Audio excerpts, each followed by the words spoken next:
बिहार माध्यमिक शिक्षक संघ के शिक्षकों द्वारा भागलपुर प्रमंडल के आयुक्त कार्यालय के सामने अपनी मांगों को लेकर जोरदार हल्ला बोल प्रदर्शन किया गया। प्रदर्शन कर रहे शिक्षकों का कहना है कि सरकार के द्वारा नई शिक्षक बहाली नियमावली 2023 को लेकर लगातार शिक्षकों के द्वारा विरोध प्रदर्शन किया जा रहा है, जिसके तहत शिक्षक सरकार के द्वारा जारी किए गए नए नियमावली का शिक्षक विरोध कर रही है। इन लोगों की मांग है कि अगर सरकार नई नियमावली को जल्द नहीं बदलती है तो इसके लिए लगातार सड़क से सदन तक आंदोलन करेगी। वहीं प्रदर्शनकारी शिक्षकों ने कहा, हम लोगों की मांगे जल्द से जल्द पूरी की जाए, जिसमें राज्यकर्मी का दर्जा और पुरानी पेंशन लागू करे। शिक्षकों ने जमकर नीतीश सरकार के खिलाफ नारेबाजी भी की।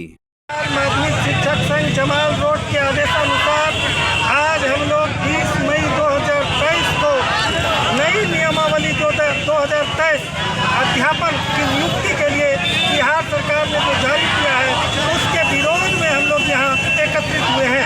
उसके विरोध में 1 तारीख को भी हम लोगों ने प्रतिरोध मार्च निकाला था, लेकिन सरकार के ऊपर कोई असर नहीं पड़ा, जिसके कारण आज दोबारा बीजेपी के स्थानीय नेता बंटी यादव के द्वारा जगदीशपुर प्रखंड के गोनू बाबा धाम में स्थित प्राथमिक स्वास्थ्य केंद्र का निरीक्षण किया। इस दौरान अस्पताल में ताला लटका मिला, जिसको लेकर उन्होंने सिविल सर्जन से भी इसकी शिकायत की, लेकिन सिविल सर्जन से भी बात में भी कोई हल नहीं निकला। एक तरफ जहां बिहार के मुख्यमंत्री नीतीश कुमार और उप मुख्यमंत्री सह स्वास्थ्य मंत्री तेजस्वी यादव बिहार में स्वास्थ्य व्यवस्था को बेहतर करने को लेकर लगातार काम कर रहे हैं, लेकिन जमीनी स्तर पर आज भी जिले के स्वास्थ्य विभाग के आला अधिकारियों और डॉक्टरों की तानाशाही के कारण व्यवस्था आज भी लचर है और आम लोगों के साथ साथ मरीज भी परेशान हैं। जिले के जगदीशपुर प्रखंड के स्वास्थ्य उपकेंद्र गोनू धाम में प्रायः ताला लटका रहता है और लोग यहां से 10 किलोमीटर दूर जवाहरलाल नेहरू चिकित्सा अस्पताल जाने को मजबूर हैं। जो अपना PSC है, वहाँ पे हम लोग आए, यहाँ पे डॉक्टर नहीं उपलब्ध है, तो छोड़ दीजिए, ताला लगा हुआ है। जितनी पब्लिक यहाँ अगल बगल है सब बता रही है कि ये खुलता है, कभी नहीं खुलता है, दवाई उपलब्ध नहीं रहता है। तो मेरा मानना है, मेरा कहना है कि भागलपुर में ये स्वास्थ्य केंद्र बना क्यों था? अगर गरीब के इलाज के लिए ही बना तो यहाँ जब खुलेगा ही नहीं तो इलाज कब होगा? और दूसरा, जो सिविल सर्जन से जब मैंने बात किया तो उसका भी, उनकी भी बात करने का तरीका ऐसा था, लगता है कि कोई काम करने का उनको जज्बात और तरीका ही पता नहीं है। तो मैं तो बिहार सरकार से ये कहता हूँ कि आपकी कोई व्यवस्था ही अच्छी नहीं है। और माननीय उप मुख्यमंत्री तेजस्वी यादव जो स्वास्थ्य मंत्री भी हैं, उनको मैं ये आपके माध्यम से बताना चाहता हूँ कि आप स्वास्थ्य विभाग के मंत्री होने के बावजूद गरीब के लिए क्या कर रहे हैं जब ये बंद है।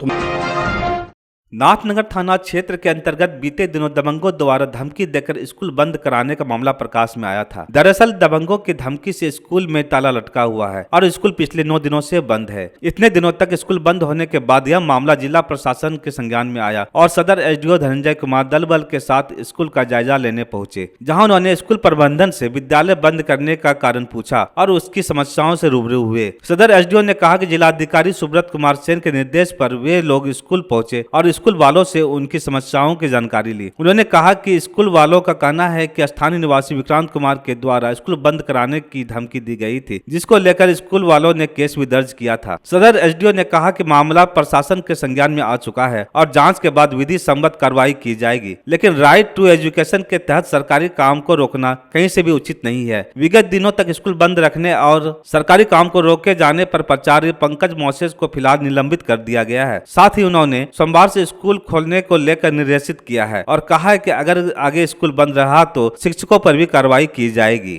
को भी सूचना मिली थी कि ऐसे ऐसे बात है और यहाँ पे स्कूल बंद है, तो DM सर के निर्देश पे हम लोग आज यहाँ पे आए थे। तो यहाँ पे आके पता चला कि जो भी इनकी समस्याएं थी, तो इनके द्वारा बताया गया है कि कोई एक विक्रांत कुमार करके हैं, उन्होंने इनको धमकी दिया है। तो फिर हम लोगों ने इनसे पूछा भी कि क्या थाना वगैरह में आवेदन दिया गया, तो इनके द्वारा बताया गया कि आदमपुर थाने में दिया गया है। हम लोग ने उसका भी अपडेट लिया है, 15 तारीख के डेट में इन्होंने आवेदन दिया है और उस पर भी जांच चल रही है और जो भी उसमें इन्होंने आरोप लगाए हैं उसका जांच भी लगभग कंप्लीट हो चुका है। जहां तक स्कूल बंद होने की बात है तो ये निश्चित रूप से गलत है।